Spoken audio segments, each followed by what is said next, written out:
ಜೀವನವನ್ನು ನಾವೆಲ್ಲರೂ ನೋಡ್ತಾ ಇದ್ದೀವಿ. ಅವರ ಬದುಕು ದಿವ್ಯವಾದದ್ದು. ಅವರ ಉಪದೇಶವು ದಿವ್ಯವಾದದ್ದು. ಅವರ ಅನುಭವ ನಮ್ಮ ಬದುಕನ್ನು ಶ್ರೀಮಂತಗೊಳಿಸುವಂಥ ಮತ್ತು ನಮ್ಮ ಬದುಕಿನ ಸಿರಿಯನ್ನು ಹೆಚ್ಚಿಸುವಂಥ ಕಾರ್ಯವನ್ನು ಮಾಡ್ತದೆ. ಅವ್ರದ್ದು ಬಹಳ ದೊಡ್ಡ ಕಾರ್ಯ. ಈಗ ಹೇಗೆ ಒಬ್ಬ ಶಿಲ್ಪಕಾರ ಒಂದು ಕಲ್ಲಿನಲ್ಲಿ ಮೂರ್ತಿಯನ್ನು ಕೆತ್ತುತ್ತಾನೆ, ಈ ಕಾರ್ಯ ಬಹಳ ಸುಲಭ ಅದ. ಕಲ್ಲು ಹೊರಗಡೆ ಅದ, ಕಾಣ್ತದ. ಕಾಣುವಂಥ ಕಲ್ಲಿನಲ್ಲಿ ಶಿವನ ಮೂರ್ತಿಯನ್ನು ಆತ ಕೆತ್ತುತ್ತಾನೆ. ಆದರೆ ಗುರುವಿನ ಕಾರ್ಯ ಸ್ವಲ್ಪ ಕಠಿಣವಾದದ್ದು. ಈಗ ಶಿಷ್ಯನ ಹೃದಯ ಅದಲ್ಲ, ಅದು ಕಣ್ಣಿಗೆ ಕಾಣುವುದಿಲ್ಲ. ಶಿಷ್ಯ ಅಷ್ಟೇ ಕಣ್ಣಿಗೆ ಕಾಣ್ತಾನೆ, ಶಿಷ್ಯನ ಹೃದಯ ಕಾಣೋದಿಲ್ಲ. ಅಂಥ ಕಾಣಲಾರದ ಹೃದಯದೊಳಗೆ ಶಿವನ ಮೂರ್ತಿಯನ್ನು ಕೆತ್ತುವಂಥ ಕೆಲಸ ಗುರು ಮಾಡ್ತಾನೆ. ಆ ಹೃದಯದಲ್ಲಿ ದೇವನನ್ನು ತುಂಬುತ್ತಾನೆ. ಹೃದಯದಲ್ಲಿ ಬೇರೆ ಇರುವಂಥ ಎಲ್ಲ ಅಂಶವನ್ನು ಆತ ಹೊರಗೆ ತೆಗಿತಾನೆ, ಅಲ್ಲಿ ದೇವನನ್ನು ತುಂಬುತ್ತಾನೆ. ಹೇಗೆ ಶಿಲ್ಪಕಾರ ಕಲ್ಲಿನೊಳಗೆ ದೇವನನ್ನು ತುಂಬುತ್ತಾನೆ, ಕಾಣುವ ಕಲ್ಲಿನಲ್ಲಿ ಶಿವನನ್ನು ಆತ ಮೂಡಿಸ್ತಾನೆ, ಹಾಗೆ ಗುರು ಕಾಣಲಾರದ ಹೃದಯದೊಳಗೆ ಶಿವನನ್ನು ಮೂಡಿಸ್ತಾನೆ. ಅದು ದೊಡ್ಡ ಕಾರ್ಯ. ಅದು ನಾವೆಲ್ಲ ಹೊರಗಡೆ ಚಿತ್ರ ಬಿಡಿಸ್ತೀವಿ, ಹೊರಗಡೆ ನಮ್ಮ ಕಣ್ಣಿಗೆ ಕಾಣ್ತದೆ, ಆದರೆ ಒಳಗಡೆ ಹೃದಯದಲ್ಲಿ ಚಿತ್ರ ಬಿಡಿಸ್ಬೇಕಲ್ಲ. ಹೃದಯದಲ್ಲಿ ದೇವನ ಚಿತ್ರ ಮೂಡಬೇಕು. ಹೃದಯದಲ್ಲಿ ಆತ ಒಂದು ಸುಂದರ ಚಿತ್ರವನ್ನು ಬಿಡಿಸ್ತಾನೆ. ಆ ಕಾರ್ಯವನ್ನು ಗುರುಗಳು, ಅನುಭಾವಿಗಳು ಮಾಡ್ತಾರೆ. ಅವರು ಸಾಮಾನ್ಯರಲ್ಲ. ನಾವು ಈ ವಿಷಯಗಳನ್ನು ಅನುಭವಿಸುವವರು. ಅವರು ನಿರ್ವಿಷಯದಲ್ಲಿ ಆನಂದವನ್ನು ಪಡುವವರು. ನೋಡ್ರಿ, ಅದಕ್ಕೆ ಸ್ವಲ್ಪ ಸಾಧನೆ ಬೇಕಾಗ್ತದೆ. ಈಗ ಇಲ್ಲಿ ಕಾಣುವಂಥ ಹೂಗಳನ್ನು ನಾನು ಅನುಭವಿಸ್ತೀನಿ, ಅವು ಕಣ್ಣಿಗೆ ಕಾಣ್ತಾವ ಮತ್ತು ನಾನು ನೋಡ್ತೀನಿ, ಇದನ್ನು ನೋಡಿ ಅನುಭವಿಸ್ತೀನಿ. ಇದು ಸರಳ ಅದ. ನಮ್ಮದವು ವಿಷಯಾನಂದ. ಅವರಿಗೆ ಅಲ್ಲಿ ವಿಷಯಗಳನ್ನೇ ಇಲ್ಲ, ನಿರ್ವಿಷಯಾನಂದ. ಅದರಲ್ಲಿ ಆನಂದ ಪಡುವವರು ಅವರು. ಅವರಿಗೆ ವಿಷಯಗಳು ಬೇಕಂತಲೇ ಇಲ್ಲ. ಹೇಗೆ ಒಬ್ಬ ಮನುಷ್ಯ ನಿದ್ರೆಯಲ್ಲಿ ಆನಂದವನ್ನು ಪಡ್ತಾನೆ, ಅಲ್ಲಿ ಆತೆಯನ್ನು ನೋಡುವುದಿಲ್ಲ, ಕೇಳುವುದಿಲ್ಲ, ಮುಟ್ಟುವುದಿಲ್ಲ, ಮೂಸಿಸುವುದಿಲ್ಲ, ಏನೂ ಮಾಡುವುದಿಲ್ಲ, ಸುಮ್ಮನೆ ಮಲಗಿರ್ತಾನೆ, ಆದರೂ ಆನಂದ ಇರ್ತದೆ. ಹಾಗೆ ಜ್ಞಾನವನ್ನು, ಸತ್ಯವನ್ನು ಪಡೆದಂಥ ಅನುಭಾವಿಗಳು ಅವರು ಸುಮ್ಮನೆ ಇರ್ತಾರೆ, ಆದರೆ ಆನಂದ ಇರ್ತದೆ. ಯಾಕೆಂದರೆ ಅದು ನಿರ್ವಿಷಯಾನಂದ. ನಮ್ಮ ಆನಂದ ಇದು ಹೊರಗಿನ ಆನಂದ. ವಸ್ತುಗಳನ್ನು ಅವಲಂಬಿಸಿರುವಂಥ ಆನಂದ ಹೆಚ್ಚು ಕಡಿಮೆ ಆಗ್ತಾ ಇರ್ತದೆ. ಇವು ವಸ್ತುಗಳು ಸ್ವಲ್ಪ ಹೆಚ್ಚಾದವು ಅಂದರೆ ಹೆಚ್ಚು ಸಂತೋಷ ಪಡ್ತೀವಿ, ವಸ್ತುಗಳು ಕಡಿಮೆ ಆದವು ಅಂದರೆ ಸ್ವಲ್ಪ ದುಃಖ ಆಗ್ತದೆ. ಯಾಕೆಂದರೆ ಈ ನಮ್ಮ ಸಂತೋಷ ವಸ್ತುಗಳನ್ನು ಅವಲಂಬಿಸದು. ಆದರೆ ಅವ್ರದ್ದು ವಸ್ತುಗಳನ್ನು ಅವಲಂಬಿಸಿಲ್ಲ. ಅದು ನಿರ್ವಿಷಯ. ನಿರ್ವಿಷಯದಲ್ಲೇ ಆನಂದವನ್ನು ಪಡುವವರು. ಅಂಥ ಮಹಾತ್ಮರ ಅನುಭವವನ್ನು ನಾವು ನೋಡ್ತಾ ಇದ್ದೀವಿ, ಕೇಳ್ತಾ ಇದ್ದೀವಿ. ಬೇಕು ಮನುಷ್ಯನಿಗೆ ಇದು. ನಮ್ಮ ಅರಿವು ಎಷ್ಟು ಹೆಚ್ಚಾಗ್ತದೆ ಅಷ್ಟು ನಾವು ಆನಂದವನ್ನು ಪಡೀಲಿಕ್ಕೆ ಬರ್ತದೆ. ನಾವು ಈಗ ಕಷ್ಟಪಡ್ತಾ ಇರುವುದು ಆ ಅರಿವಿನ ಕೊರತೆ ಇರೋದ್ರಿಂದನೇ. ನೋಡ್ರಿ, ಈಗ ಮನುಷ್ಯ ಇರ್ತಾನೆ, ನಾವು ತಲೆ ಮೇಲೆ ಒಂದು 10 ಕಿಲೋ ಭಾರವನ್ನು ಹೊತ್ತುಕೊಂಡಂತ ಇಟ್ಟುಕೊಡ್ರಿ, ಆ 10 ಕಿಲೋ ಭಾರ ಭಾಳ ಭಾರ ಆಯಿತು ಅಂತ ಅನಿಸ್ತದ ಅವನಿಗೆ. ಆದರೆ ತನ್ನ ಶರೀರನೇ 100 ಕಿಲೋ ಇರ್ತದೆ, ಅದು ಭಾರ ಅಂತ ಅನಿಸೋದನೇ ಇಲ್ಲ. ಯಾಕೆ ಹೀಗಾಗ್ತದ? ಯಾಕೆ ಹೀಗಾಗ್ತೈತಿ ಅಂದ್ರೆ, ನಾನು 10 ಕಿಲೋ ಮ್ಯಾಲೆ ಹೊತ್ತನಿ ಅಂತ ಅವನಿಗೆ ಅನಿಸ್ತದೆ. ಒಂದು ವೇಳೆ ಅದು ಆ ಶರೀರ ಜೋಡಿನೇ 10 ಕಿಲೋನು ಕೂಡ್ಕೊಂಡಿತ್ತಂದ್ರೆ ಅವನಿಗೆ ಹೊತ್ತನೆ ಅಂತ ಅನಿಸೋದನೇ ಇಲ್ಲ. ಅದಕ್ಕೆ ಹೇಳ್ತಾರೆ ಏನು ಅಂದ್ರೆ, ನಮಗೀಗ ಆಯುಷ್ಯ ಆಯಿತು, ಏನೇನೋ ನಾವು ತಿಳ್ಕೊಂಡಿವಿ, ಇವೆಲ್ಲ ಅದಾವಲ್ಲ. Age is just number. ಆಯುಷ್ಯ ಅನ್ನೋದು ಬರೀ ಅದು ಸಂಖ್ಯೆ ಅಷ್ಟೇ. ಅದು ನಮಗೆ ಆಯುಷ್ಯನೇ ಇಲ್ಲ. ಏಜ್ ಈಸ್ ಜಸ್ಟ್ ನಂಬರ್, ನಾವು ತಿಳ್ಕೊಂಡೇವೆ. ಹಾಗೆ ನಮಗೆ ದುಃಖ ಸುಖ ಅನ್ನೋದು ಇವೆಲ್ಲ ಹಾಗೆ ಇರೋದು. Name is just identity. ನಮ್ಮನ್ನು ಗುರುತು ಹಿಡಲಿಕ್ಕೆ ಒಂದು ಹೆಸರು ಅಷ್ಟೇ, ನಮಗೆ ಹೆಸರೇ ಇಲ್ಲ. ಹಾಗೆ ನಾವು ತಿಳ್ಕೊಂಡಿವೆಲ್ಲ, ಇದು ಸತ್ಯವನ್ನು ತಿಳ್ಕೊಳ್ಬೇಕು. ಆವಾಗ ಮನುಷ್ಯನಿಗೆ ಸ್ವಲ್ಪ ಆನಂದ ಸಿಗುವುದು. ಏನು ತಿಳ್ಕೊಳ್ಬೇಕು? ಈ ಜಗತ್ತಿನಲ್ಲಿ ನಾವು ಅದೀವಿ ಅಂದರೆ ಈ ಜಗತ್ತು ಹೇಗದ ಅಂತ ತಿಳ್ಕೊಳ್ಬೇಕು. ಇಲ್ಲಿ ನಾವು 100 ವರ್ಷಗಳ ಕಾಲ ಬದುಕೋರದೇವಿ. ಆದ್ದರಿಂದ ಈ ಜಗತ್ತಿನ ಸ್ವರೂಪ ಹೇಗದ ಮತ್ತು ನನ್ನ ಸ್ವರೂಪ ಹೇಗದ ಅಂತ ತಿಳ್ಕೊಂಡಿವಿ ಅಂತಂದ್ರೆ ಬಹಳ ಉಪಯುಕ್ತ ಆಗ್ತದೆ. ಜಗತ್ತು ಹೇಗದ ಅಂದ್ರೆ, ನಾವು ನಿನ್ನೆ ನೋಡ್ತಾ ಇದ್ದೀವಿ, ಇದು ಬದಲಾಗ್ತಾ ಇರ್ತದೆ. ಅದು ದೇಶದಿಂದ ದೇಶಕ್ಕೆ ಬದಲಾಗಬಹುದು, ಕಾಲದಿಂದ ಕಾಲಕ್ಕೆ ಬದಲಾಗಬಹುದು. ದೇಶದಿಂದ ದೇಶಕ್ಕಂದ್ರೆ ಈಗ ಭೂಮಿ ತಿರುಗ್ತಾ ಅಲ್ಲ, ಸೂರ್ಯನ ಸುತ್ತ ಭೂಮಿ ತಿರುಗ್ತಾ ಅದ. ನಾವು ಮನೆಯಿಂದ ಇಲ್ಲಿಗೆ ಬಂದೀವಿ, ಅದು ಒಂದು ಪ್ರದೇಶ, ಇಲ್ಲಿ ಬಂದೀವಿ, ಮತ್ತು ಇಲ್ಲಿಂದ ಅಲ್ಲಿ ಹೋಗ್ತೀವಿ, ಇದು ಒಂದು ಚಲನೆ. ಆನಂತರಿನ ಕಾಲದ ಚಲನೆ ಅದ. ಹಾಗೆ ಆಯುಷ್ಯ ಆಗ್ತಾ ಅದ. 50 ವರ್ಷವೋ 60 ವರ್ಷವೋ 70 ವರ್ಷವೋ 100 ವರ್ಷವೋ ಹಾಗೆ ಆಯುಷ್ಯ ಆಗ್ತಾ ಅದ. ಇದು ಏನಿದು ಕಾಲದ ಚಲನೆ ಅದ, ದೇಶದ ಚಲನೆ ಅದ. ಇದು ನಿರಂತರವಾಗಿರುವುದನೇ. ನಾವು ಬೆಳವಣಿಗೆ ಬೇಕಂತಂದೀವಿ ಅಂದ್ರೆ ಹಾಕೊಳ್ಳೋದನ್ನು ಸ್ವಲ್ಪ ಇರಲೇಬೇಕಾಗ್ತದೆ. ನಮಗೆಲ್ಲರಿಗೂ ಹುಟ್ಟು ಬೇಕಂತ ಅನಿಸ್ತು ಅಂದ್ರೆ ಸಾವು ಇರುವುದೇ. ನಾವು ಪೂರ್ವ ಇದು ಅಂತಂದೀವಿ ಅಂದ್ರೆ ಪಶ್ಚಿಮ ಅದ್ರ ಹಿಂದೆ ಇರ್ತದೆ. ನಮಗೆ ಸುಖ ಬೇಕು ಅಂದೀವಿ ಅಂದ್ರೆ ದುಃಖ ಇರುವುದೇ. ಶಾಂತಿ ಅಂದೀವಿ ಅಂದ್ರೆ ಅಶಾಂತಿ ಇರುವುದೇ. ಇವರು ಒಳ್ಳೆಯವರು ಅಂದೀವಿ ಅಂದ್ರೆ ಕೆಟ್ಟವರು ಇರುವವರೇ. ಬರೀ ಪೂರ್ವ ಅಷ್ಟೇ ಐತಿ, ಪಶ್ಚಿಮನ ಇಲ್ಲ ಅಂದ್ರೆ ಆ ಪೂರ್ವಕ್ಕೆ ಏನು ಅರ್ಥ ಇಲ್ಲ. ಅಶಾಂತಿನೇ ಇಲ್ಲ, ಬರೀ ಶಾಂತಿ ಅದ ಅಂತಂದ್ರೆ ಅದಕ್ಕೂ ಏನು ಅರ್ಥ ಇಲ್ಲ. ಸುಖ ಒಂದೇ ಅದ ಅಂತಂದ್ರೆ ಸುಖ ನಾವು ಅಂತೀವಿ. ಯಾಕೆ ಅಂತೀವಿ ಅಂದ್ರೆ ದುಃಖ ಅದ ಅಂತಾನೆ ಸುಖ ಅದ ಅಂತ ಕರಿತೀವಿ. ಇದು ಹಗಲದ, ಹಗಲು ಯಾಕದ? ರಾತ್ರಿ ಅದ ಅಂತ ಹಗಲದ. ಹಾಗೆ ಜಗತ್ತಿನಾಗಿವೆ ಎಲ್ಲವೂ ಇರುವುದೇ. ನಾವೆಲ್ಲರೂ ಬೆಳಿಬೇಕಂತ ಬಯಸುವುದಿಲ್ಲೇನೋ? ಒಂದು ಸಣ್ಣ ಮಗು ಇತ್ತಂದ್ರೆ ಅದು ಹಂಗೆ ದಿನಕ್ಕೆ ತಕ್ಕಂಗೆ ಬೆಳ್ಕೋಂತ ಹೊಂಟಿತ್ತಂದ್ರೆ ಎಷ್ಟು ಸಂತೋಷ ಪಡ್ತೀವಿ. ಅದು ತೊಟ್ಲಾಗಿಂದ ಪಡಸಾಲಿಗೆ ಬರ್ತದ, ಪಡಸಾಲಿಂದ ಹೊರಗಡೆ ಹೋಗ್ತದ, ಅಂಗಳಕ್ಕೆ ಹೋಗ್ತದ, ಸಾಲಿಗೆ ಹೋಗ್ತದ, ಊರು ಬಿಟ್ಟು ಹೊರಗೆ ಹೋಗ್ತೈತಿ. ಹಾಗೆ ಒಂದು ದಿವಸ ಇವ್ರನ್ನ ಬಿಟ್ಟು ಹೊರದೇಶಕ್ಕೆ ಹೋಗ್ತದ. ಹಿಂಗೆ ಇರುವುದಂತ ಸಂತೋಷ. ಅದು ಎಂದು ಹುಟ್ಟ್ಯದ ಹಾಗೇ ಉಳಿಲಿಕ್ಕೆ ಶುರು ಆಯ್ತಂದ್ರೆ ಏನಂತಾರೆ? ಏನಾಯ್ತು ಇದಕ್ಕೆ ಅಂತ. ಅದು ಬೆಳೀತಾ ಇರಬೇಕು, ಬದಲಾಗ್ತಾ ಇರಬೇಕು ಅಂತೆ ನಾವೆಲ್ಲರೂ ಬಯಸೋದು.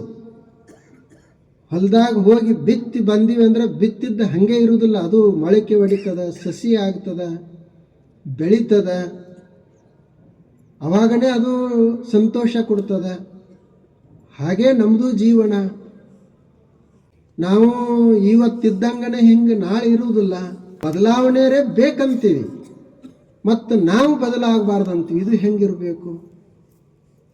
ನಮ್ಮದು ಎಲ್ಲರದು ಏನು, ನಾ ಈಗ ಹೆಂಗೆ ಅದನಿ ಹಿಂಗೆ ಇರಬೇಕು. ಮತ್ತು ಹಿಂಗೆ ಇದ್ದೀವಿ ಅಂದ್ರೆ ಮೊದಲು ನಾವು ಹಿಂಗೆ ಆಗ್ತಾನೆ ಇರಲಿಲ್ಲ. ಸಣ್ಣವರಿದ್ದಾಗ ಈಗ ಹಿಂಗೆ ಆಗ್ಬೇಕಂತ ಮಾಡಿದ್ವಿ, ಈಗ ಹಿಂಗೆ ಅದೇವಿ, ಮುಂದೆ ಮತ್ತೊಂದು ರೀತಿ ಆಗ್ತೀವಿ. ಇದನ್ನು ಎಲ್ಲವನ್ನು ಸ್ವೀಕರಿಸಬೇಕು, ಎಲ್ಲವನ್ನು ಸ್ವೀಕರಿಸಬೇಕು. ಇದು ಚಲನೆ ಇರುವುದನೇ, ಬದಲಾವಣೆ ಇರುವುದನೇ. ಇದನ್ನು ತಿಳ್ಕೊಳ್ಳೋದು ಇದು ಜಗತ್ತಿನ ಸ್ವರೂಪ. ಇನ್ನು ನಾ ಅಂತೇನು ಅದನ್ನೆಲ್ಲ, ನಾ ಇಲ್ಲಿ ಸುಮ್ಮನೆ ಅಷ್ಟೇ ಒಂದು ಸಣ್ಣ ಸಂಗತಿ. ದೇವರು ಭಾಳ ದೊಡ್ಡವ. ಜಗತ್ತಿದು ಬದಲಾಗ್ತಾ ಇರ್ತದ. ಇಂಥ ಜಗತ್ತಿನಲ್ಲಿ ಒಬ್ಬ ದೇವರಂತದಾನ, ಒಂದು ಸತ್ಯ ವಸ್ತು ಅಂತದ, ಅದು ಬದಲಾಗೋದಿಲ್ಲ. ಮತ್ತು ಅದು ನಮ್ಮ ಎಲ್ಲರ ಒಡೆಯ, ಅದು ಎಲ್ಲವನ್ನ ಆಳುವುದು, ಅದು ಎಲ್ಲದರ ನಿಯಂತ್ರಣ ಅದು. ಈಗ ನನ್ನ ಶರೀರ ಅದಲ್ಲ, ಈ ಶರೀರದೊಳಗೆ ಯಾರು ಮಾಲಕ? ಏನು ಹೃದಯ ಮಾಲಕನೋ, ಮೆದುಳು ಮಾಲಕವೋ, ಯಾವುದು ಒಡೆಯ?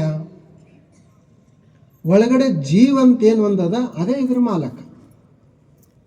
ಒಳಗಡೆ ಜೀವಿತ್ತಂದ್ರೆ ಈ ಕೈಕಾಲುಗಳಲ್ಲಿ ಚಲನೆ ಇರ್ತದೆ. ನಾನು ಮಾತನಾಡ್ತೀನಿ, ಆ ಬಳಿಕ ಯೋಚಿಸ್ತೀನಿ, ಪ್ರೀತಿಸ್ತೀನಿ, ಎಲ್ಲಿವರೆಗೆ ಜೀವಿರುವವರೆಗೆ. ಆ ಜೀವ ಹೋಯ್ತು ಅಂದ್ರೆ ಕೈಗಳಿರ್ತಾವ, ಎತ್ತುವುದಿಲ್ಲ, ಏನು ಮಾಡುವುದಿಲ್ಲ. ಕಣ್ಣುಗಳಿರ್ತಾವ, ನೋಡುವುದಿಲ್ಲ. ನಾವು ಮೆದುಳು ಇರ್ತದ, ಆಲೋಚಿಸುವುದಿಲ್ಲ. ಅಂದರೆ ಇದರ ಒಡೆಯ ಮಾಲಕ ಯಾರಾದ? ಜೀವ. ಹೆಂಗೆ ಈ ಶರೀರದ ಮಾಲಕ ಜೀವದಾನ, ಅವನ ಕಣ್ಣಿಗೆ ಕಾಣುವುದಿಲ್ಲ. ನಮ್ಮ ಕಣ್ಣಿಗೆ, ಶರೀರ ಕಣ್ಣಿಗೆ ಕಾಣ್ತದೆ. ಹಾಗೆ ಈ ವಿಶ್ವದೊಳಗನು ಒಂದು ಸತ್ಯ, ಅದಕ್ಕೆ ವಿಶ್ವ ಪ್ರಾಣ ಅಂತ ಕರೆಯೋದು. ಆ ಪ್ರಾಣನೇ ಈ ವಿಶ್ವದ ಮಾಲಕ, ನಾವು ಮಾಲಕರಲ್ಲ. ಆ ಪ್ರಾಣ ಶಕ್ತಿ ಎಲ್ಲರನ್ನ ನಿಯಂತ್ರಿಸ್ತಾ ಇರ್ತದೆ. ಅದು ಬಹಳ ಸಮರ್ಥ ಅದ. ನಾವು ಸುಮ್ಮನೆ ಅಂತೀವಿ ನಾವು ಭಾರಿ, ನಾ ಬಹಳ ಸಶಕ್ತದನಿ ಅಂತ ಅನ್ನಿಸ್ತದೆ. ಆದರೆ ನಾವೇನಿಲ್ಲ. ಒಬ್ಬ ದೊಡ್ಡ ಮಹಾರಾಜ ಇದ್ದ. ಆತನ ವಯಸ್ಸು ಇನ್ನೂ ಸಣ್ಣದಿತ್ತು. ಆತನಿಗೆ ಒಬ್ಬ ಹೆಂಡತಿ ಇದ್ದಳು. ಆಕೆ ಮೇಲೆ ಆತನಿಗೆ ಬಹಳ ಪ್ರೀತಿ. ಆತ ರಾಜ ಇದ್ದ, ಸಾಕಷ್ಟು ಸಿರಿ ಸಂಪತ್ತ ಎಲ್ಲ ವೈಭವ ಇತ್ತು. ಹೆಂಡತಿಯನ್ನು ಪ್ರೀತಿಸುವಂಥವ. ಮುಂದೆ ಒಂದು ಸಲ ಆಕಸ್ಮಿಕವಾಗಿಯೇ ಹೆಂಡತಿ ತೀರ್ಕೊಳ್ತಾಳೆ. ಆಕೆ ಪ್ರಾಣ ಹೋಯಿತು. ಅವಾಗ ಆತ ಬಹಳ ದುಃಖಿತನಾದ. ಏನೆಲ್ಲ ಪ್ರಯತ್ನ ಮಾಡಿ ಎಲ್ಲ ಉಳಿಸ್ಬೇಕಂತ ಯೋಚಿಸಿದ. ಸಂಪತ್ತಿತ್ತು, ಅದು ಈಗ ಎದಕ್ಕೂ ಉಪಯೋಗ ಇಲ್ಲ. ಮತ್ತು ಎಲ್ಲ ವಿದ್ವಾಂಸರಿದ್ದರು, ಅದು ಈಗ ಉಪಯೋಗಕ್ಕೆ ಬರ್ತಾ ಇಲ್ಲ. ಆತ ಯೋಚಿಸ್ತಾನ, ಮೊದಲು ನಾನೇ ಸಾಮ್ರಾಟ ಅಂತ ತಿಳ್ಕೊಂಡಿದ್ದೆ, ಜಗತ್ತನ್ನೆಲ್ಲ ಆಳುವವ ನಾನೇ ಅಂತ ತಿಳ್ಕೊಂಡಿದ್ದೆ. ಆದರೆ ನನಗೆ ಈಗ ಗೊತ್ತಾಯಿತು, ನಾನು ಸುಮ್ಮನೆ ಒಂದು 4 ಜನರಿಗೆ ಆಳುವಂಥ ರಾಜ ನಾನು. ನನ್ನ ಮಾತು ಯಾರು ಕೇಳ್ತಾರಂದ್ರೆ ಒಂದು 4 ಜನ ಅಷ್ಟೇ ಕೇಳ್ತಾರೆ. ಇಲ್ಲೇನು ಈ ಜಗತ್ತಿನೊಳಗೆ ಎಲ್ಲರನ್ನ ಆಳುವ ಅಂದರೆ ಅವನು ದೇವರೊಬ್ಬನೇ. ನಮ್ಮ ಮಾತು ಯಾರು ಕೇಳ್ತಾರೆ? ನಾವು ಅಂತೀವಿ ಹೆಜ್ಜಿಗೆ ಒಂದು ಸಲ, ಪ್ರತಿ ಸಲ ನಾವು ಅಂತಿರ್ತೀವಿ ನಮ್ಮ ಮಾತು ಎಲ್ಲರೂ ಕೇಳಬೇಕು, ನಾ ಹೇಳ್ದಂಗೆ ಕೇಳಬೇಕು. ಯಾರು ಕೇಳ್ತಾರೆ ನಾವು ಹೇಳ್ದಂಗೆ? ಏನು ನಮ್ಮ ಹೃದಯ ನಾವು ಹೇಳ್ದಂಗೆ ಕೇಳ್ತದನೋ? ನಮ್ಮ ಜಠರ ನಾವು ಹೇಳ್ದಂಗೆ ಕೇಳ್ತದನೋ? ನಾವು ಉಂಡಿವಿ, ಜಠರಕ್ಕೆ ಹೇಳಿದ್ವಿ ಈಗ ಪಚನ ಮಾಡಬೇಡ ಅಂತ, ಅದು ಕೇಳ್ತದ ನಮ್ಮ ಮಾತ? ಕೇಳೋದಿಲ್ಲ. ತಲೆ ನೂಸಾಕ್ ಹತ್ತಿರ್ತದ, ತಲೆಗೆ ನಾವು ಹೇಳಿದ್ವಿ ತಲೆ ನೂಸಾಕ್ ಹೋಗಬೇಡ ಈಗ ಅಂತ, ತಲೆ ಕೇಳ್ತದ? ಯಾರು ಕೇಳ್ತಾರೆ? ನಾವು ಮಾಲಕರಂತ ನಾವು ತಿಳ್ಕೊಂಡೇವಿ. ನಾವೇ ಯಾರ ಕೈಯಾಗನೋ ಯಾರ ನಿಯಂತ್ರಣದೊಳಗೆ ನಾವು ಅದೀವಿ. ಆದ್ದರಿಂದ ಒಂದು ಏನು ತಿಳ್ಕೊಳ್ಬೇಕು ಅಂದರೆ ಈ ಜಗತ್ತು ಇದು ಬದಲಾಗ್ತಾ ಇರ್ತದೆ ಮತ್ತು ನಾನು ಇಲ್ಲಿ ಒಂದು ವಸ್ತು ಸುಮ್ಮನೆ ಸಾಮಾನ್ಯ ಮನುಷ್ಯ, ಎಲ್ಲನೂ ಒಂದು ದೈವಿ ಶಕ್ತಿ, ದೇವನ ಶಕ್ತಿ, ಅದರ ನಿಯಂತ್ರಣದಲ್ಲಿ ಈ ಜಗತ್ತೆಲ್ಲ ನಡೆದದ ಅಂತ ಇಟ್ಕೊಂಡಿವಿ ಅಂದ್ರೆ ಭಾಳ ಹಗರಿರ್ತದೆ. ಮತ್ತು ಆ ದೇವರು ಅಂತಂದ್ರೆ ಈಗೇನು ನಾವು ಕಲ್ಪನಾ ಮಾಡ್ಕೊಂಡಿವಿ, ಈ ದೇವರು ಒಂದು ಕಡೆ ಇರಲಿ. ಅದು ನಮ್ಮ ದೇವರುಗಳು ಹೇಗದಾವ, ಈಗಿನ ದೇವರುಗಳು ಇವು ಮಾನವೀಯ ದೇವರುಗಳು, ನಾವು ಮಾಡಿಕೊಂಡಿರುವಂಥ ದೇವರುಗಳು. ನಮ್ಮ ದೇವರು ಬಾಲಕರಿರ್ತಾರೆ, ಅವ್ರಿಗೂ ತಾರುಣ್ಯ ಬರ್ತದೆ, ಅವ್ರಿಗೂ ಮುಪ್ಪು ಬರ್ತೈತಿ. ಈಗ ಚಳಿಗಾಲದಾಗ ಅವ್ರಿಗೂ ತಂಡು ಹತ್ತದಂತ ಬೇರೆ ಬೇರೆ ಬಟ್ಟೆ ಹಾಕ್ತೀವಿ ದೇವರುಗಳಿಗೆ. ಯಾಕೆ ಅಂತಂದ್ರೆ ನಾವು ಮಾಡಿಕೊಂಡದ್ದು. ದೇವರಂದ್ರೆ ಅವ ಒಬ್ಬನೇ ಎಲ್ಲರಿಗೂ ಸತ್ಯ ದೇವ. ಧರ್ಮ ಅಂದರೆ ಎಲ್ಲರಿಗೂ ಒಂದೇ ಸತ್ಯ ಧರ್ಮ. ನೂರಾರು ಧರ್ಮಗಳಿರ್ಬೋದು ಜಗತ್ತಿನೊಳಗೆ, ಅವೆಲ್ಲ ನಾವು ಮಾಡಿಕೊಂಡಿರುವುದು. ಆದರೆ ಇರುವುದು ಮಾತ್ರ ಸತ್ಯ ಧರ್ಮ ಒಂದೇ. ನೂರಾರು ಸಾವಿರಾರು ದೇವರುಗಳಿರಬಹುದು, ಅವೆಲ್ಲ ನಾವು ಮಾಡಿಕೊಂಡದ್ದು. ಇರುವುದು ಮಾತ್ರ ಒಂದೇ ಸತ್ಯ ದೇವ. ನೂರಾರು ಆಚರಣೆ ಸಾಧನಾ ಪದ್ಧತಿಗಳಿರಬಹುದು, ಆದರೆ ಇರುವುದೊಂದೇ ಸತ್ಯ ದರ್ಶನ. ಈಗಿದು ಬೆಳಕದಲ್ಲ, ಬೆಳಕ ಇದು ಹುಟ್ಟಿತು, ಬೆಳಕು ಸತ್ತಿತು ಅಂತ ಯಾರು ಹೇಳ್ತಾರೇನು? ಈ ಬೆಳಕು ನಮ್ಮದು, ಈ ಬೆಳಕು ಅವ್ರದು ಅಂತ ಯಾರು ಹೇಳ್ತಾರೇನು? ಈ ಬೆಳಕ ಕಾಡ್ತದ, ಈ ಬೆಳಕ ಬೇಡ್ತದ ಅಂತ ಯಾರು ಹೇಳ್ತಾರೇನು? ಈ ಬೆಳಕು ಹೆಂಗದಲ್ಲ ಹಂಗೆ ದೇವರಿರುವುದು. ದೇವರು ಅವ ಎಲ್ಲರಿಗೂ ಬೇಕು, ಎಲ್ಲ ಕಡೆ ಇರುವವ. ಅವು ಕಾಡುವುದಿಲ್ಲ ಸತ್ಯ ದೇವರು. ನಮ್ಮ ಮಾನವೀಯ ದೇವರೇನಿರ್ತಾನಲ್ಲ ಅವ ಕಾಡ್ತಾನ. ಅವ ಯಾರಿಗೆ ಕಾಡ್ತಾನ? ಯಾರು ಕಾಡ್ತಾರಲ್ಲ ಅವ್ರಿಗೆ ಕಾಡ್ತಾನ, ಸುಮ್ಮಿದ್ದವ್ರಿಗೆ ಕಾಡುವುದಿಲ್ಲ. ಆ ದೇವರು ಬೇಡ್ತಾನ. ಯಾರಿಗೆ ಬೇಡ್ತಾನ? ಯಾರು ಇನ್ನೊಬ್ಬರ ಕಡೆಯಿಂದ ತೋತಾರ ಅವ್ರಿಗೆ ಬೇಡ್ತಾನ. ಈಗ ನಾವು ಅದೀವಿ, ನಮಗೆ ಕಾಡುವುದಿಲ್ಲ, ಬೇಡುವುದಿಲ್ಲ. ನಾವು ಯಾಕೆ ಯಾರಿಗೆ ಬೇಡುವುದಿಲ್ಲ, ಕಾಡುವುದಿಲ್ಲ ಅಂತ ಅವು ನಮಗೂ ಕಾಡುವುದಿಲ್ಲ. ನಮಗೆ ಯಾಕೆ ಬೇಡಕ್ಕೆ ಹೋಗ್ತಾನ? ಮತ್ತು ಇಲ್ಲಿಯ ದೇವರುಗಳೇ ನಮಗೆ ಬೇಡುವುದಲ್ಲ. ಅಮೇರಿಕಾದ ದೇವ್ರು ಬಂದು ನಮಗೆ ಕೇಳ್ತಾನ? ಇಲ್ಲ. ಅಥವಾ ಇಲ್ಲಿಯ ದೇವ್ರು ಹೋಗಿ ಅಮೇರಿಕಾದವ್ರಿಗೆ ಕೇಳ್ತಾರ? ಕೇಳಂಗಿಲ್ಲ. ದೇವ್ರು ಅವರು ಹಂಚ್ಕೊಂಡಾರ, ಈ ಏರಿಯಾ ನಂಬುದು. ಈ ಏರಿಯಾದಾಗ ಯಾರ್ಯಾರು ಹೆಂಗದಾರ ನೀನೇ ಅವ್ರಿಗೆ ಕಾಡೋದು, ನೀನೇ ಅವ್ರಿಗೆ ಬೇಡೋದು. ಅವ್ರು ಹಂಚ್ಕೊಂಡಾರ. ಇವು ಬೇಕೇ, ಇದನ್ನು ಇಟ್ಕೊಳ್ಳೋದೇನೆ. ಅವರು ನಮ್ಮನ್ನ ಸರಿ ದಾರಿಗೆ ತರ್ತಿರ್ತಾರೆ ಇಲ್ಲಿಯ ದೇವರುಗಳು. ಆದರೆ ನಿಜವಾದ ಸತ್ಯ ದೇವರು ಅದು ಈ ಜಗತ್ತಿನ ಆಧಾರ. ಅದು ಇರ್ದಿದ್ರೆ ನಾವೆಲ್ಲಿರ್ತಿದ್ವಿ? ದೇವರು ಇಲ್ಲ ಅಂತ ಹೇಳಿದ್ವಿ ಅಂದ್ರೆ ನಾ ಇಲ್ಲ ಅಂತದ್ರ ಅರ್ಥ. ಜಗತ್ತು ಇಲ್ಲ ಅಂತದ್ರ ಅರ್ಥ. ಸತ್ಯ ಇಲ್ಲ ಅಂತ ಹೇಳಿದೀವಿ ಅಂದ್ರೆ ನಾನ ಇಲ್ಲ ಅಂತದ್ರ ಅರ್ಥ. ಹೇಳುವವ ಯಾರು? ಹೇಳವನ ಅದನ್ನ. ಈಗ ಹೇಳುವವನ ಅದನೆಂದ್ರೆ ಸತ್ಯ ಇರಲೇಬೇಕಲ್ಲ. ನಾ ಅದನೆಂದ್ರೆ ಜಗತ್ತಿರಬೇಕು. ಈ ಜಗತ್ತನ್ನೆಲ್ಲ ನಿಯಂತ್ರಿಸುವಂಥ ಒಂದು ಶಕ್ತಿ ಇರಲೇಬೇಕು. ಅದು ದೇವರು, ಅದು ಸತ್ಯ. ಅದು ಎಲ್ಲವನ್ನು ನಿಯಂತ್ರಿಸ್ತಾ. ಅದನ್ನು ಮನುಷ್ಯ ತಿಳ್ಕೊಳ್ಬೇಕು. ಅವಾಗ ಒಂದಿಷ್ಟು ಸಮಾಧಾನ ಆಗ್ತದೆ. ಇಲ್ಲಾಂದ್ರೆ ಸಣ್ಣ ಪುಟ್ಟ ಸಂಗತಿಗಳಿಗೆ ಬಹಳಷ್ಟು ತ್ರಾಸ ಮಾಡ್ಕೊಳ್ತಾನೆ, ದುಃಖ ಪಡ್ತಾನೆ. ಮಹಾಭಾರತದಲ್ಲಿ ಸಂಜಯ್ ಅಂತ ಒಬ್ಬಿದ್ದಲ್ಲ, ಆ ಸಂಜಯನ ಮಗ ತೀರ್ಕೊಂಡ. ಅವನಿಗೆ ಬಹಳ ದುಃಖ ಆಯಿತು. ಆ ಸಂಜಯನಿಗೆ ಸಮಾಧಾನ ಮಾಡಲಿಕ್ಕೆ ನಾರದ ಬಂದರು. ಅವರು ನಾರದರು ಸಂಜಯನಿಗೆ ಹೇಳ್ತಾರೆ, ನೀನೇನು ಒಬ್ಬನೇ ಕಳ್ಕೊಂಡೇನು ಮಗನನ್ನ? ನಾವೊಂದು ಕತೆ ಹೇಳ್ತೀನಿ ಕೇಳು ಅಂತ ಹೇಳಿ ಒಬ್ಬರದು ಕಥೆಯನ್ನು ಹೇಳ್ತಾರೆ.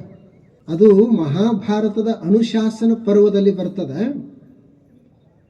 ಶಶಿಬಿಂದು ಅಂತ ಹೇಳಿ ಒಬ್ಬ ರಾಜ ಇದ್ದ. ಆತ ಸಾಮ್ರಾಟನಿದ್ದ, ಸಾಮಾನ್ಯ ರಾಜ ಇರಲಿಲ್ಲವ. ನೋಡ್ರಿ ಕತೆ ಹೆಂಗೆ ಬರ್ದಾರ ಮಹಾಭಾರತದಲ್ಲಿ. ಅವನಿಗೆ ಹೆಂಡ್ರಿದ್ರಂತ ಎಷ್ಟು ಜನ? ಒಬ್ಬರು ಇಬ್ಬರು 100 ಜನ ಅಲ್ಲ, 1,00,000 ಜನ ಇದ್ರಂತ.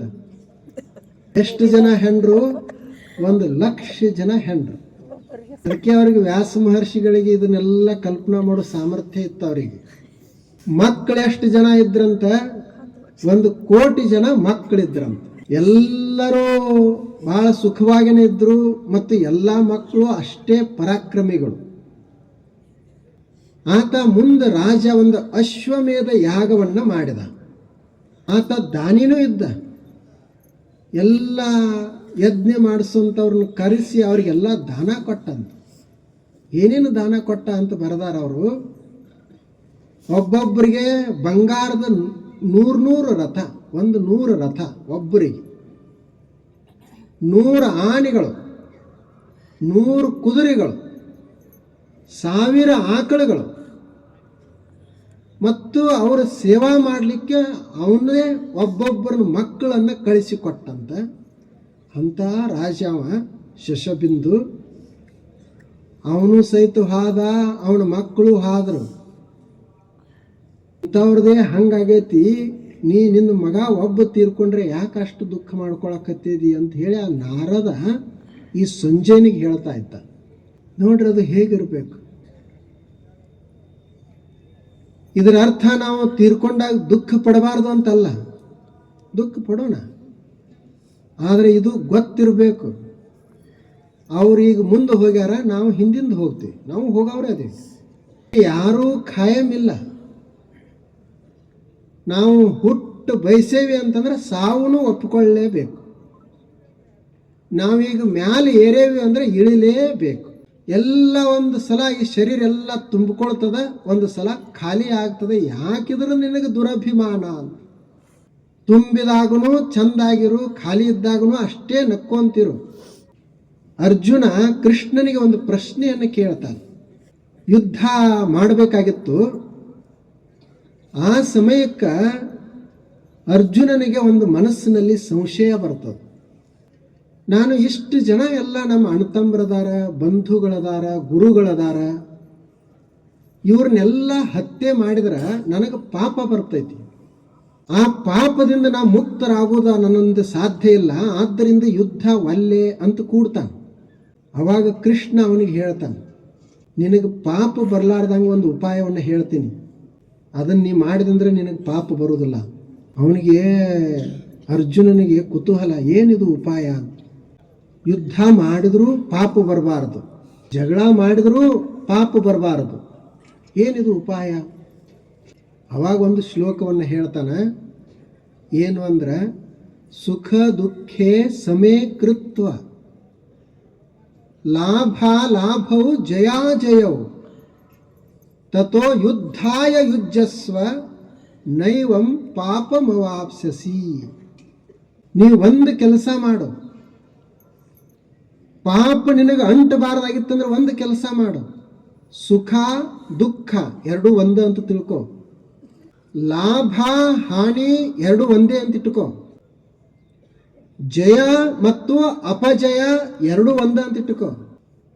ಹೀಗೊಂದು ವೇಳೆ ನೀ ಸಮೀಕೃತ್ವ ಎರಡೂವನ್ನು ಒಂದು ಮಾಡಿ ಯುದ್ಧ ಮಾಡಿದಿ ಅಂದ್ರೆ ನಿನಗ ಪಾಪ ಬರುವುದಿಲ್ಲ ಅಂತಂದ. ಅವಂದ ಈಗ ಹೊಡೆಯುವುದನ್ನೇ ಪಾಪ ಅದ. ನೀ ಸುಖ ಬರಬಾರ್ದು, ದುಃಖ ಸುಖ ಎರಡೂ ಒಂದೇ, ಜಯ ಅಪಜಯ ಎರಡೂ ಒಂದೇ ಅಂತ ಹೊಡೆದ್ರೆ ಹೆಂಗಿದು ಅಂತ ಒಂದು ಆಲೋಚನೆ. ಪಾಪ ಅಂದ್ರೆ ಏನು? ದುಃಖ. ಈಗ ದುಃಖ ಇತ್ತಂದ್ರೆ ಅವಾಗ ಏನಂತೀವಿ? ಮನುಷ್ಯ ನೋಡ್ಪ ಇವನಿಗೆ ಪಾಪ ಹೆಂಗೈತಿ, ಪಾಪ ಪಾಪ ಅಂತೀವಿ. ಪಾಪ ಅಂದ್ರೆ ದುಃಖ. ಈಗ ಮನುಷ್ಯ ಕೆಟ್ಟ ಕೆಲಸ ಯಾಕೆ ಮಾಡ್ತಾನೆ?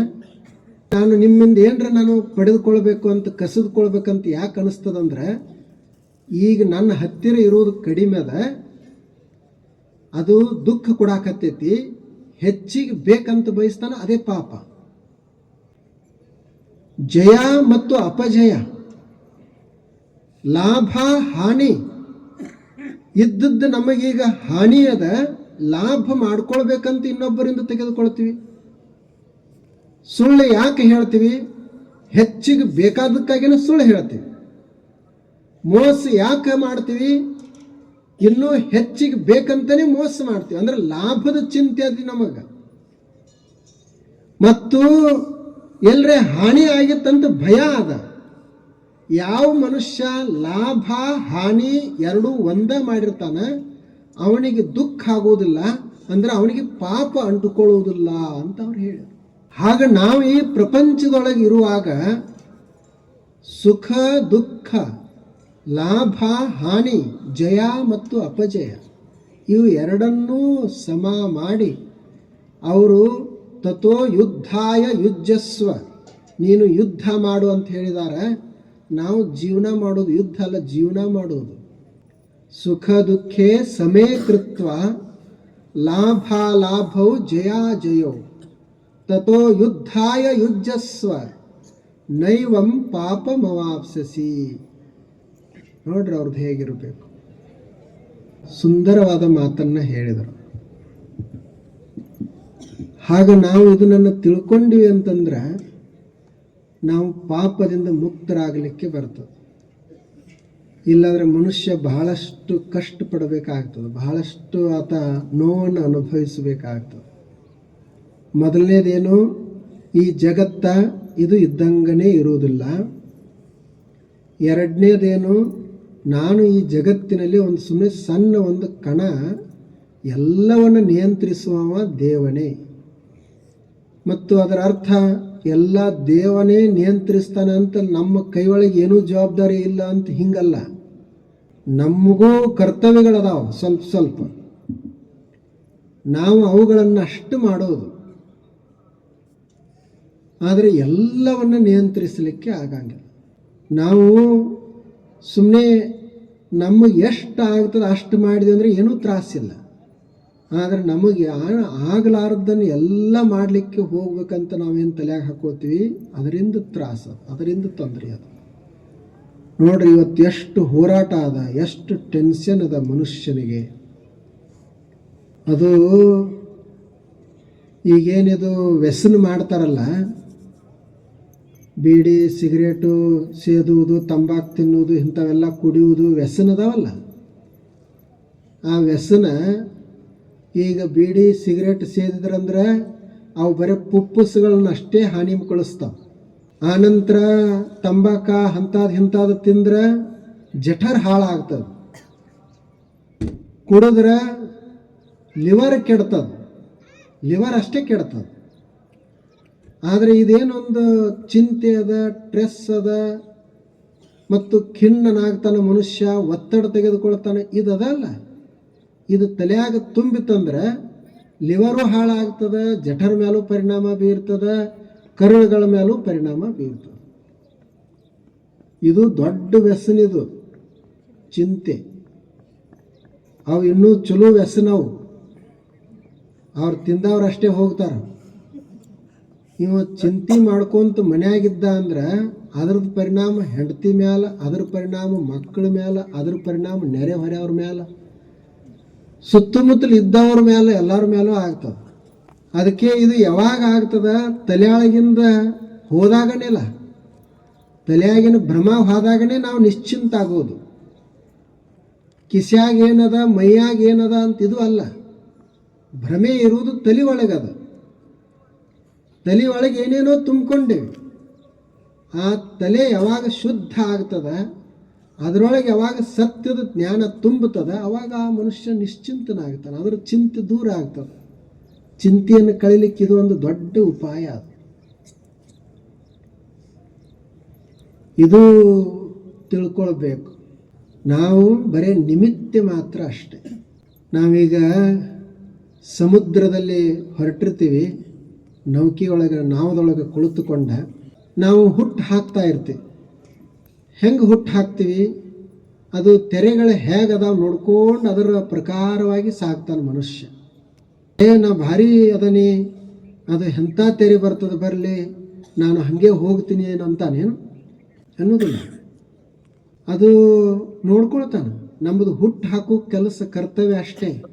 ಅಲ್ಲಿ ತೆರೆಗಳು ಬರೋದು, ಗಾಳಿಗಳು ಬರೋದು, ಅದು ಸಮುದ್ರಕ್ಕೆ ಬಿಟ್ಟದ್ದು. ಹಾಗೆ ಈ ಪ್ರಪಂಚದೊಳಗೆ ಏನೇನೋ ಗಾಳಿಗಳು ಹೇಳ್ತಾವ, ಎಂತಿಂಥವೋ ತೆರೆಗಳು ಬರ್ತಾವ.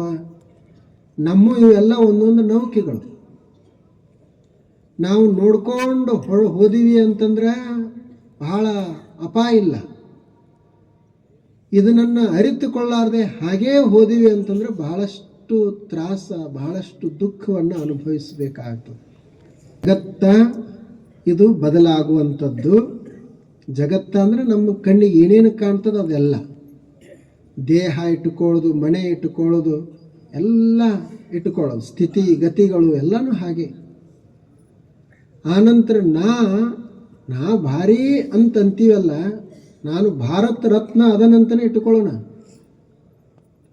ಯಾರಿಗೆ ಭಾರತ ರತ್ನ? ಭಾರತೀಯರಿಗೆ ಕೆಲವು ಮಂದಿಗೆ ಅಷ್ಟೇ ನಾವು ಭಾರತ ರತ್ನ. ಇಲ್ಲೇನ್ರಿ ಜಗತ್ತಿಗೆ ಗೊತ್ತದೆ ನಾವು ಭಾರತ ರತ್ನ ಅಂತ ಹೇಳಿ. ಗಿಡಕ್ಕೆ ಹೋಗಿ ಕೇಳಿದೀವಿ ನಾವು ಭಾರತ ರತ್ನ, ಏನು ನೀವು ಭಾರತ ರತ್ನ ಅಂದ್ರೆ ಅಂತದ. ಒಂದು ಪಕ್ಷಿಗೆ ಹೋಗಿ ಕೇಳಿದ್ರೆ ಏನು ನೀವು ಭಾರತ ರತ್ನ ಅಂದ್ರೆ ಏನಾಯ್ತು? ಇಷ್ಟು ಜನರಿಗೆ ನಾನು ಪ್ರಸಾದ ಮಾಡಿಸಿರ್ಬೇಕು, ನಾನು ಇಂಥದ್ದೊಂದು ದೊಡ್ಡ ಸಾಧನೆ ಮಾಡೇನಿ, 100 ಗ್ರಂಥಗಳನ್ನು ಬರೆದಿರ್ಬೇಕು. ಯಾರು ಓದವರು? ನೀನೇ ಓದ್ಬೇಕಂತ. ನೀವೇ ಬರ್ಕೊಳ್ಳೋದು, ನೀವೇ ಓದೋದು. ಎಷ್ಟೋ ಮಂದಿ ಹಿಂದೆ ಬರೆದಿಟ್ಟು ಅವರು ಹಾದರು, ನೀವು ಹಾದ್ರಿ. ನಿಮಗೆ ಅವ್ರ ಪ್ರಶಸ್ತಿ ಕೊಡೋದು, ಭಾಳ ಚಲೋ ಹಾಡ್ಯಾರ ಅಂತ ಹೇಳಿ. ಆ ಬಳಿಕ ಅವ್ರಿಗೆ ನೀವು ಕೊಡೋದು. ಅವು ಪಕ್ಷಿಗಳಂತಾವ, ನೀವು ಭಾಳ ಹುಷಾರು ಮಂದಿ, ಮನುಷ್ಯರಿಗೆ ಹೇಳ್ತಾವ. ನಿಮಗೆ ನೀವೇ ಪ್ರಶಸ್ತಿ ಕೊಟ್ಟುಕೊಳ್ಳೋದು. ನೀವು ಒಂದು ಸಲ ಅವ್ರಿಗೆ ಭಾರತ ರತ್ನ ಅನ್ನೋದು, ಅವ್ರು ನಿಮಗೊಂದು ಸಲ ಭಾರತ ರತ್ನ ಅಂತಾರೆ, ನೀವೇ ಹೇಳ್ಕೊಂಡು ಹೋಗಿಬಿಡೋದು. ಇದು ಜಗತ್ತ ಅದ. ಇದು ಎಂಥ ಭೂಮಂಡಲ ಅದ. ಇಂಥವು ಎಷ್ಟೋ ಅಸಂಖ್ಯ ಭೂಮಂಡಲಗಳು ಇರ್ಬೋದು ಅಂತ ಹೇಳ್ತಾರೆ. ಇಂಥಲ್ಲಿ ನಾವು ಯಾರು? ನಾವು ಈ ನಿಸರ್ಗದ ಒಂದು ಸಣ್ಣ ಒಂದು ಕಣ ಇದ್ದೀವಿ. ಅದರ ನಿಯಂತ್ರಣದಲ್ಲಿ ಇರುವಂಥವರು ಇರೋ ತನಕ ಸಂತೋಷದಿಂದ ಇರೋದು, ಸಮಾಧಾನದಿಂದ ಇರೋದು. ಬಹಳ ಯಾರೇ ಅಂತಿರ್ತಾರೆ, ನೀವೇನು ಸಾಧನೆ ಮಾಡಿದಪ್ಪ? ಏನಿಲ್ಲ, ನಾವು ಏನು ಸಾಧನೆ ಮಾಡೋಕೆ ನಮಗೆ ಆಗಲಿಲ್ಲ. ನೀವೇನು ಮಾಡಿದ್ರಿ? ನಾವು ಇಂಥದ್ದು ಮಾಡಿ ಭಾಳ ಚಲೋ ಆಯ್ತು, ಭಾಳ ಸಂತೋಷ ಆಯ್ತು ನಮಗೆ. ಅವ್ರದ್ದು ನೋಡೋದು, ಕೇಳೋದು, ಸಂತೋಷ ಪಡೋದು, ನಾವು ಆನಂದದಿಂದ ಇರೋದು. ಇದು ಬಂತು ಅಂದ್ರೆ ನಮ್ಮ ಮನೆಗಳೆಲ್ಲ ಆನಂದದ ತಾಣಗಳಾಗ್ತವೆ. ಆ ಮನೆಯಲ್ಲಿ ಸಂತೋಷ ಯಾವಾಗಲೂ ತುಂಬ್ತದೆ. ಅಲ್ಲಿ ತ್ರಾಸ, ಕಾಡುವುದು, ಬೇಡುವುದು, ಮಾಟ ಮಂತ್ರ ಅವೆಲ್ಲ ಯಾರಿಗೆ? ಮನುಷ್ಯರಿಗೇ. ಅದು ನೆನಪಿಟ್ಕೊಳ್ಬೇಕು. ಇದೇ ಹೇಳೇನಲ್ಲ, ದೇವರು ಯಾರಿಗೆ ಕಾಡ್ತಾನೆ? ಕಾಡೋರಿಗೆ ಕಾಡ್ತಾನೆ. ದೇವರು ಯಾರಿಗೆ ಬೇಡ್ತಾನೆ? ಬೇಡವ್ರಿಗೆ ಬೇಡ್ತಾನೆ. ಯಾರು ಇದ್ದವ್ರ ಹತ್ತಿರನೇ ಬೇಡಬೇಕಲ್ಲ. ಯಾರ್ಯಾರು ಭಿಕ್ಷುಕರಿಗೆ ಹೋಗಿ ಕೇಳ್ತಾರೆ, ಏನೇನ್ರಿ ಕೊಡು ಅಂತ ಹೇಳಿ, ಅವನೇ ಭಿಕ್ಷುಕ ಅದನ್ನು, ಅವನಿಗೇನು ಕೇಳ್ತಾರೆ? ಇದು ಒಂದು.